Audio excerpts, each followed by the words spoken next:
We go back right now to Mara Verheyden-Hilliard, Executive Director of the Partnership for Civil Justice Fund, which released documents showing how the FBI monitored Occupy Wall Street. I want to turn right now to one of the documents. I'm Amy Goodman with Juan Gonzalez. I want to turn to part of a memo dated October 19, 2011, from the FBI's field office in Jacksonville, Florida. The document's titled, quote, Domain Program Management Domestic Terrorism.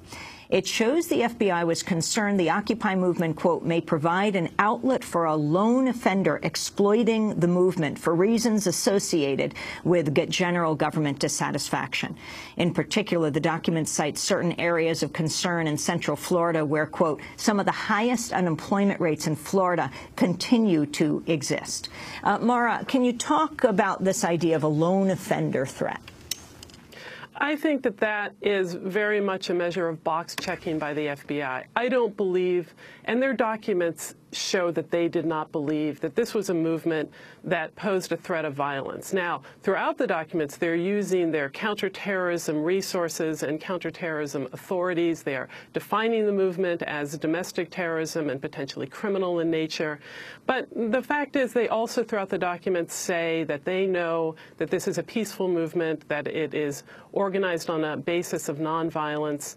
And by that logic, of course, you can investigate everyone and every activity in the United States on the grounds that someone might do something sometime. And in fact, think about the Tea Party rallies. The Tea Party was having rallies all around the United States where their members come carrying weapons. They're open carrying, including at events where the President of the United States was speaking.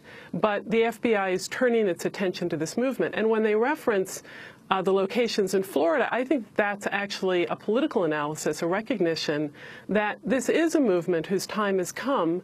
And whether it's in hibernation right now, it is based on an organic reality of the economic situation in the United States. And the FBI is referencing the high level of unemployment, the needs that people have.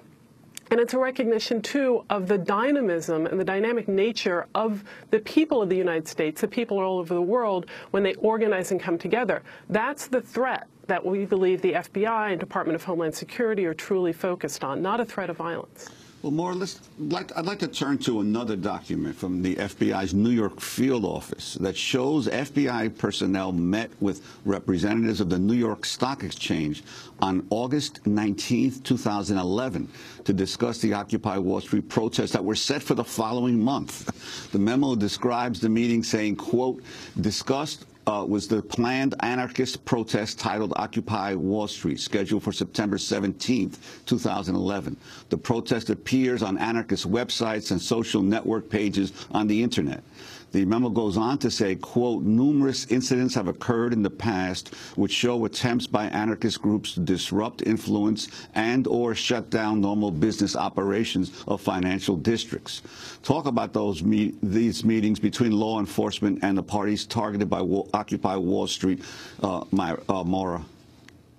Well, again, the documents throughout show that they know that the movement is nonviolent. And the FBI routinely uses reference to anarchists and demonizing anarchists or a political ideology as if it's identical with criminal behavior. And so they often reference anarchists in these materials and other materials that we've gotten over the years in our litigation, even where they know there are not acts of violence. And we also know how frequently the police themselves, mask up and infiltrate demonstrations, posing themselves as the anarchists that they're always saying that they're worried about.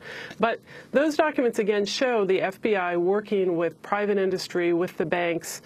They're not bringing them evidence of real threats of violence. They're talking about political uprising. And I think we can be sure that if they had evidence of criminal activity, they wouldn't have redacted it. They would have been happy to produce that. But they don't have it. And over again, you have the FBI, the Department of Homeland Security, basically conducting themselves in a form of police statism in the United States against the people of the United States. And what about the historical precedent here, the history of the FBI's involvement in monitoring, surveilling, and sometimes disrupting peaceful dissident activity in the United States? Well, exactly. This is just part and parcel of the long history of the FBI. And this is not the first incident. It is not going to be the last. And it's not the worst, to be honest. We all know that. It's not, the FBI has a long history, 50s, 60s, 70s, of mass surveillance, of targeting of people based on political ideology, of efforts to disrupt the movements for social justice, for efforts to shut down Black liberation movement, the anti-war movement. And in the 70s, of course, there were these great revelations about the abuses of the FBI, of the CIA, of other security agencies. And there were the Church Committee hearings. There were supposedly protections put in place. But we can see, decade after decade with each social justice movement that the FBI conducts itself in the same role over and over again, which is to act really as the secret police of the establishment against the people. Mara, a document from October 2011 indicates law enforcement from the Federal Reserve in Richmond, Virginia, was giving the FBI information about Occupy Wall Street. It says the Federal Reserve source contacted the FBI to, quote, pass on information regarding the movement known as Occupy Wall Street. Interestingly, the memo also notes that Occupy Wall Street, quote, has been known to be peaceful, but demonstrations across the United States show that other groups have joined in, such as Day of Rage and October 2011 movement, it says.